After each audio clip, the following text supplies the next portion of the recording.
Good evening. Welcome to Have I Got News for You? I'm Jeremy Paxman. In the news this week, as more revelations appear about President Trump's affair with a porn star, Melania puts a special coating on Donald's toothbrush.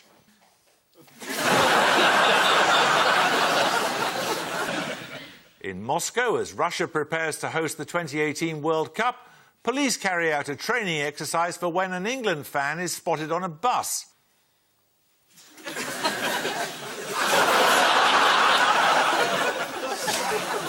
And in the offices of Facebook, it looks like the scandal over the misuse of personal data has even made Mark Zuckerberg's cat paranoid.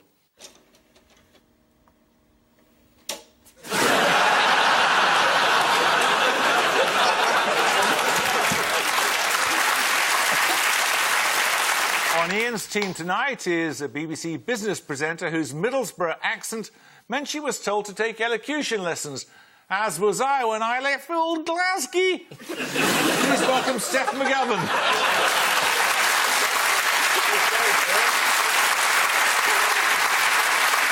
And with Paul tonight is a comedian and actor who proves that we will rebook at least one person called Widdicombe. Please welcome back George Widdicombe. Now, we start with the biggest stories of the week. Ian and Steph, take a look at this. Two dodgy blokes on a bench. Yep. Someone flying in. Some Russians being waved off, maybe? Oh, there's something fishy. And a fish. And there's Putin, just shrugging. Nothing to do with me, Gov. Rough translation. This is the poisoning.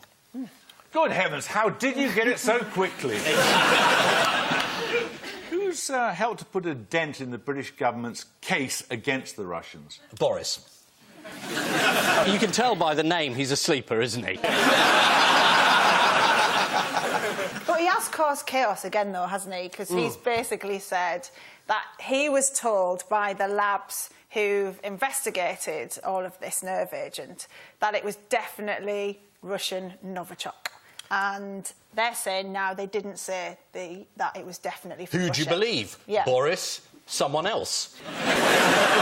It was, in fact, Gary Aitkenhead, the head of the Defence Research Lab at Porton Down, who told Sky News, "We have not identified the precise source, but it was probably only within the capabilities of a state actor," which does, as you say, Ian, contrast pretty strongly with what our esteemed Foreign Secretary Boris Johnson said.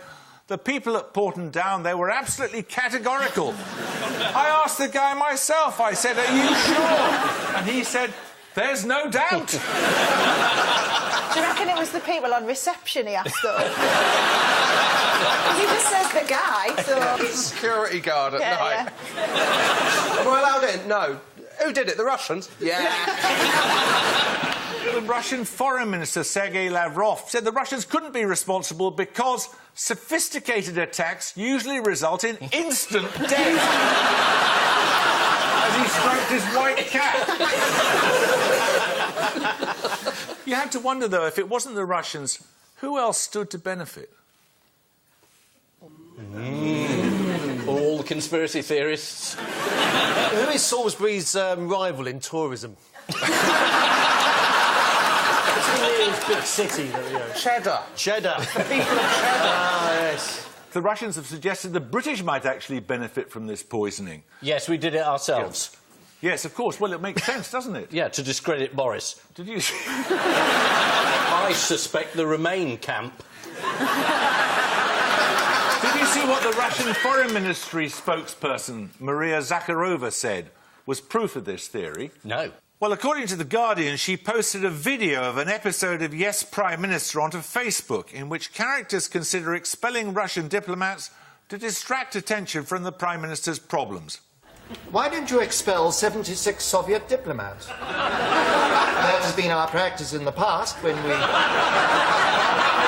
we wish to ensure that the press lose interest in something. You can't do that. It'll be a great headline for you. Government cracks down on red spy ring. Very patriotic. That's amazing. Uncannily accurate, isn't it? Is that how diplomacy is going to work? Next time we have a problem with the French, we'll show an episode of Allo Allo. Now, these latest question marks over Russia's guilt are good news for whom? Well, they're good news for Corbyn. Yeah. Yeah, why? Because he raised some of those questions earlier, though it hasn't been proved yet that America did it. Or indeed Israel, which obviously would be much. We'll come to that in a moment or two, I think. That's what the Labour Party's been saying for a decade. Corbyn said there shouldn't be a McCarthyite intolerance of dissent over Russia. Labour is, of course, no supporter of the Putin regime. Remember, though, this is the BBC, and the sole purpose of the BBC is to undermine Jeremy Corbyn at every opportunity. How did Newsnight do this recently? Oh, this was the hat, wasn't it? That suggested the hat had been photoshopped. Was that the making? That was the suggestion, yes. Or something? Owen Jones News suggested that the Photoshop apparatus was used to put a hat on Photoshop apparatus. What is that? I've been listening to you, haven't I? Don't blame me for your lack of incompetence.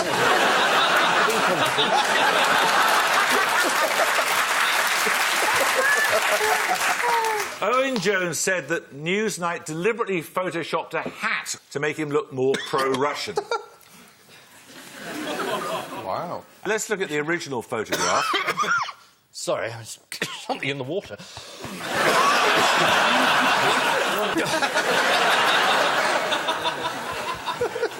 Owen Jones may, of course, have been complaining about the background they used for Jeremy's picture.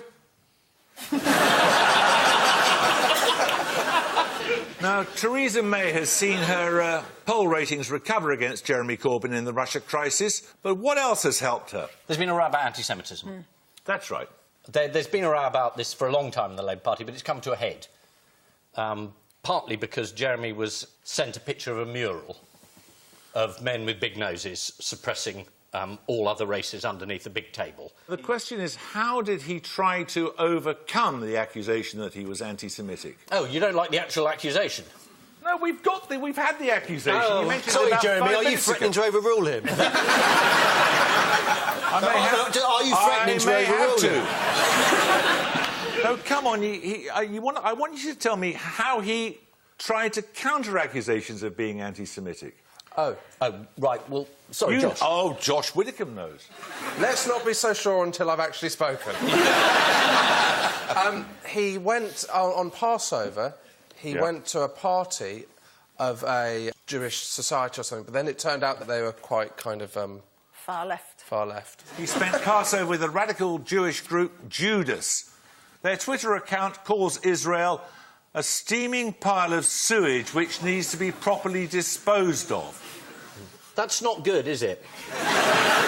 But Jeremy, you know, he hasn't spent a lot of time with the Jewish community over the years.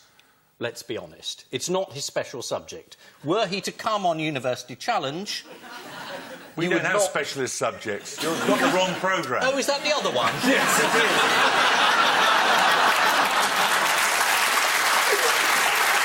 is. You're thinking of MasterChef. Well, we started off there talking about the poisoning of a former Russian agent and his daughter in Salisbury. Police have advised anyone who regularly drinks in the Mill pub in Salisbury to burn their clothes. Nothing to do with contamination, just that no one wears shell suits anymore. Jeremy Corbyn has been attacked for turning a blind eye to anti-Semitism in the Labour Party, criticism he failed to deflect by attending a Passover evening hosted by a Jewish left-wing group called Judas. In the course of the evening, guests were heard chanting, "Fuck the police, fuck the Tories, fuck the Queen." Well, I wouldn't open the manifesto with that. It wasn't all bad news for the Labour PR machine, though, as the Judas meeting went on for 4 hours, which meant Mr Corbyn missed his meeting with Gerry Adams to piss on the cenotaph. I hope that somebody tunes into this programme thinking it's Newsnight for that. Now, Paul and Josh, take a look at this. OK. OK. Yes, as years ago to the great promised land arrives when we're out of the European Union. It's going so fast. That's everybody very happy about it. Passports, yes, the passports turning blue because it's no longer... It's going to be made by a French company instead of a British company. And there's Theresa May looking for another job. Countdown to Brexit. Yes. You're quite right. I've been to the plant where they make the passports at the moment, De La Rue. Is that interesting? Well, it is, because it's the... Are you going to listen to me, Jeremy? Because the reason why it's interesting is because they've got the most mega security in any factory I've been into in my life. And honestly, I've been to a lot. I know you probably don't watch breakfast telly, but I spend a lot of time in safety gear at factories. You might have been on the fetish website, though. Anyway...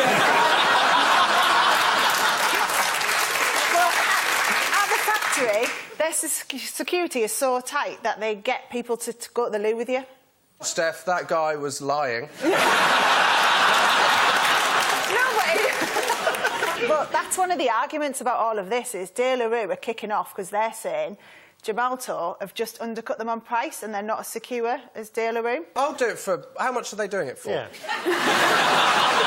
400 million. 400 million, yeah. I'll do it for 10. Yeah.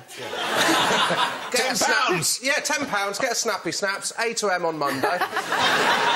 Gonna get yourself a Photoshop apparatus. That's what I need. All you need is there. All you need.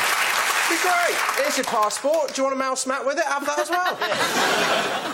Now, what did Theresa May do to mark 1 year until Brexit? She went on a tour for a day around each country in the UK. She visited all 4 constituent parts of the union in order to prove that staying together in a union is a good idea. Yeah. People were tremendously excited and couldn't wait to meet her, as we're going to see now. That is why she is marking this date right now. Faisal, thank you very much indeed. Theresa May went on a tour of the nation this week to mark 1 year before Brexit. According to the Mirror, Theresa May ended her Brexit tour having tea with a group of Poles who've made their home in Britain. Actually, they made my home in Britain too.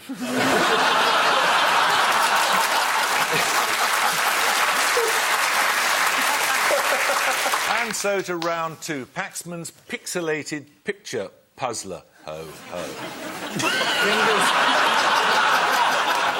Fingers on buzzers, teams. Yes. Who's pixelated here? Is it John Turod and Greg No, Wallace? it's not. Well, I know it was. It was both of them. Am I right? You are right. We'll see the whole thing now, I hope. Well, that's a bit of a change from no, it's not. Well, it was supposed to be...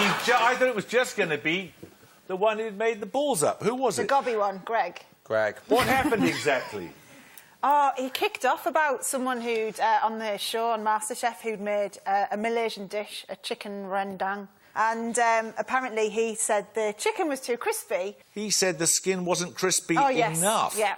The skin isn't crispy, he said. It can't be eaten, and all the sauce is on the skin I can't eat. As we all know, the chicken in the Malaysian rendang is never crispy, but slow-cooked and unctuous. Anyone know how Malaysian viewers reacted? Badly. Fuming. They've kicked out British diplomats. 23 British diplomats coming home over the crispy chicken gate.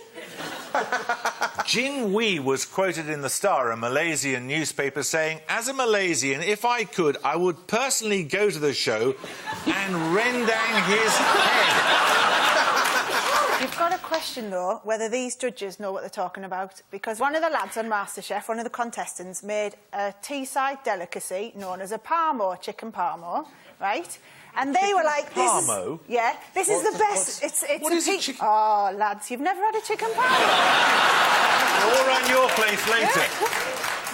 It's a piece of chicken, normally flattened, and it's got breadcrumbs on and bechamel sauce, and then like pizza toppings on top. So it's a pizza, but with chicken instead of the instead bread. of duck, exactly. So this lad on MasterChef made it, and then all the judges are like, "Oh, this is amazing. This is a new and original thing." Well, it's not, because I've been eating them since I was about 14, and you haven't had a good night out until you've woken up with a bit of parmo on your face.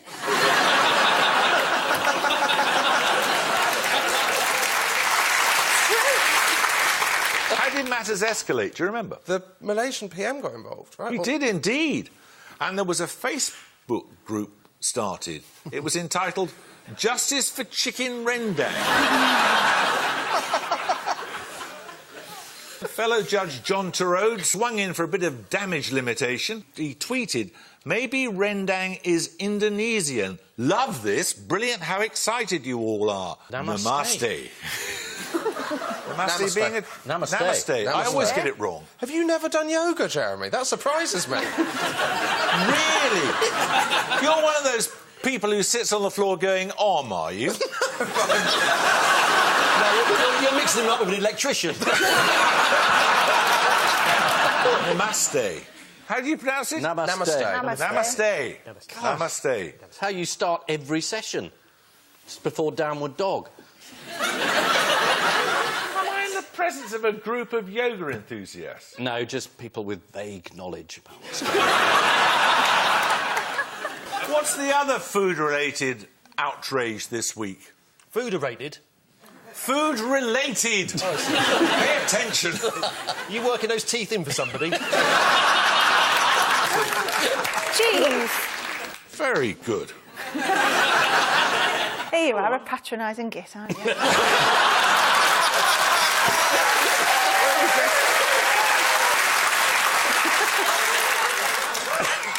So, come on, tell us then about this cheese thing. Well, it's scientists reckon they can create cheese now in a couple of days, whereas the French normally take months to make a camembert or whatever. So they're kicking off because they're saying that it's not traditional, it's synthetic. Does anybody know how you quicken the process of making cheese? Do you just squeeze the udder faster? Yeah. There's lots of people who do that for nothing. Apparently they do it by splitting the production of cheese and its aroma in a laboratory and combining them later. According to the scientist Gilles Garic, with the same material we can thus make a cream cheese on Monday, a camembert on Tuesday and a hard cheese on Wednesday. That was like a very unsexy version of that Craig David song. Yes. Right, it's time now for the odd one out round. Just between you this week... Just one between you this week.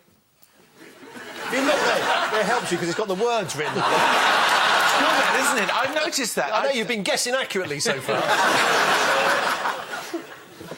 Time now for the odd one out round. Just one between you this week. An Enigma machine, Dolly the sheep, a million bees in Oxfordshire and Zach Toscani's co-worker's lunch. This is stuff that gets nicked, isn't it? It's something to do with that. Yeah, because the Enigma machine was delivered to you. It was indeed. Do you know why? Because you're good at handling stolen goods. Probably. So, sorry, you got delivered the Enigma machine? Yeah, during the last war. But that was lost and returned. Yes. And somebody who worked with Zach Toscani had his shrimp and rice nicked, and the security let him watch the CCTV footage to see who'd nicked it. And he was tweeting all about it. It was dead exciting because everyone was watching to see what happened. We're trying to find out which is the odd one out. Oh, yeah, sorry. I was just giving you a bit of an interesting story about it, but you know. We'll be the judge of that. I was enjoying it. Thank you. Thanks, Good. Josh. You are a creep. And also, you've got Dolly the sheep. Someone tried to steal Dolly, didn't they? So she wasn't actually stolen because they couldn't tell the difference between all the sheep when they were trying to... Because they were clones. That is exactly how she foiled being stolen. What's the other thing, though? Was that bees? Bees, yeah. A million bees were lost. Weren't they stolen as well, though? Yes. I think there were bees stolen. So your solution to the odd one out is they've all been stolen? No, I think your Dolly is the one that... Oh, yeah, it hasn't been stolen. Hasn't been stolen. They tried to steal Dolly, but they didn't get her. You're absolutely spot on. They've all been stolen except Dolly the sheep, who, it's recently been revealed, evaded capture in 1998. After her death, Dolly's body was donated to the National Museum of Scotland, or to be exact, the canteen at the National Museum of Scotland. Now, anyone know any other famous clones? Jedward? The Miliband brothers. One of them went slightly wrong in the cloning. I'm not going to say which one.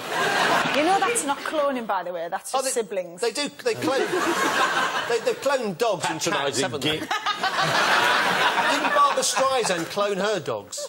Hello, I'm yeah. over here. Hello. Yeah. Were you speaking? I know, his lips were moving, that's what's confused you. Was it past your bedtime? No, it was, Barbara Streisand had her pets cloned, her dogs cloned. And didn't she take them to the graveyard of the I didn't previous ask about dog? people who had things cloned. You said, what else has been cloned? I'm telling you, you half-wit. You call me a half-wit, Arlene? Can I switch seats? I don't. Don't. Stay there. It's top intellectual banter on this show. Now, what about the packed lunch you were talking about, Steph? Zach Toscani. Yes, so it was one of his co-workers. He had the packed lunch in the fridge, and then when he came back to get it, it had gone. Co-worker got his lunch stolen, was his tweet. They've agreed to let him watch the security camera tape. This is the most excited I've ever been at any job ever. That is amazing. The tape apparently revealed the thief was sitting right next to Zach. And you know, Fiona Bruce had a mango nicked at work the other day. No.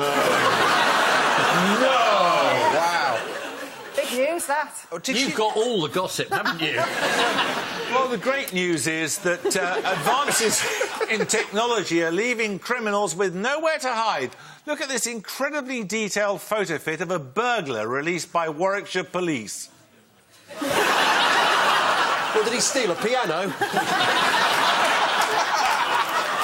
OK, now, the million bees, anyone know how they were stolen? Honey trap. Very true. Lovely. Nice reaction, a groan followed by a clap. You felt sorry for me, I understand. 40 hives were taken, apparently, each containing around 25,000 bees, making it the biggest insect-related heist in history. The owners had no idea they were being robbed. Police believe it was an elaborate sting operation. I'm glad I got honey trapping when I did. Yeah. How did they steal them, though? You entice the Queen out. You say it's a horse race or something. She comes out, all the others follow, you put them in a box, you run away. According to the Telegraph, the bees are capable of producing £1,200 of honey a year. Police have issued a photo fit of someone they'd like to help with their inquiries. Now, for the next round, there's no guest publication this week. No, this is far more exciting. It's a guest programme in a mashup that we're calling Missing Word City Challenge.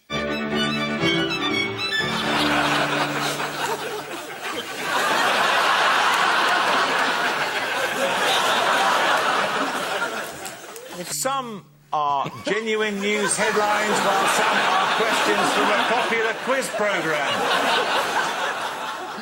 For copyright reasons, here's your starter for 9. Mum's worst nightmare comes true when 7-year-old daughter what? Is it the spinning head thing from The Exorcist? Says she wants to work for the BBC. The answer is she draws her in bed with a hangover as homework. And here is the drawing Lucy took to show her teacher. On Sunday, my mummy got sick. She had horrible juice to drink and she needs to rest. To which her teacher replied, oh, I hope she feels better soon. Brilliant. That is brilliant. Next, give the single word gerund that completes the opening statement of Francis Bacon's essay of expense. Riches are for what? Bitches. He was a rap artist. Riches are for spending, riches are for saving. I've no idea. I don't even know what a gerund is. Spending! Spending. You could explain the... Don't bother explaining what a gerund is. Oh, no, Jeremy, let me. What is a gerund? Different to a Don't gerund is. encourage him, please. Oh, OK. Philosopher and scientist Engineering. Francis... Be quiet. Philosopher and scientist No, Francis... you boring, patronising gig. I like it when eggheads fall out, don't you? New show, when eggheads fall out. No, I'll... To be quiet. No! Be quiet. No! Philosopher and scientist... No! Let me finish No! this. Reality show where you have to live next door to each other. Good. You two, and you have to share a lawnmower. Sloth Wars. Philosopher and scientist Francis Bacon, go on. Philosopher and scientist Francis Bacon died of pneumonia on the 9th of April 1626, which is commemorated as Bacon's best before date. You told me to shut up for that. Yeah. Being sneered at by a man who practices yoga, frankly, is the pits. Next, the parasitic flatworms of the class Digenea that live as adults in the liver and other organs of various hosts, including sheep and humans, are known as what? Michael Gove. No, they are flukes, of course. Flukes. According to one expert, flukes are parasites with no sense organs and excrete through their mouths. They can most often be seen in animals' digestive systems and on the Good Morning Britain sofa next to Susanna Reid. And finally, millennials ditch engagement rings and instead pay $100 to what? Is this pierce their fingers with diamonds instead? Spot on. Ooh. Have diamonds embedded in their fingers. Here is the proof. Oh. Call me old-fashioned, but I can't see what's wrong with the traditional Prince Albert. It makes the wedding ceremony more interesting. So the final scores are Paul and Josh have 6, Ian and Steph have 8. Hey!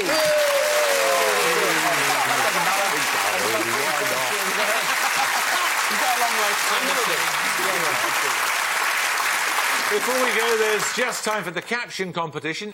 Obscene phone caller is traced after police undercover operation. Have you had problems with PPI?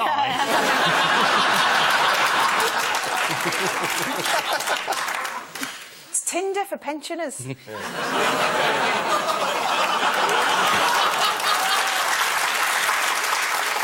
I leave you with the news that at a primary school in Cobham, the form teacher asks, who knows the capital of Iran?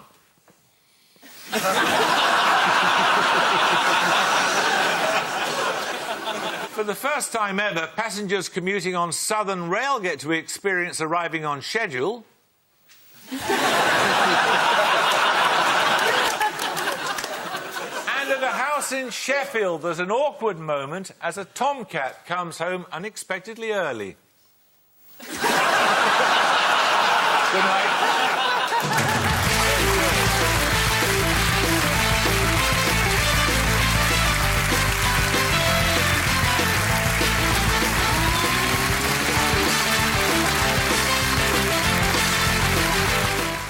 What's Matt been up to now? Well, it's gone viral and not surprisingly, the network isn't too happy. The new series of episodes continues now over on BBC Two. Here on BBC One, we get the celebrity treatment with some massive stars to kick off a new series of The Graham Norton Show at 10:35, with a taster on the way in a sec.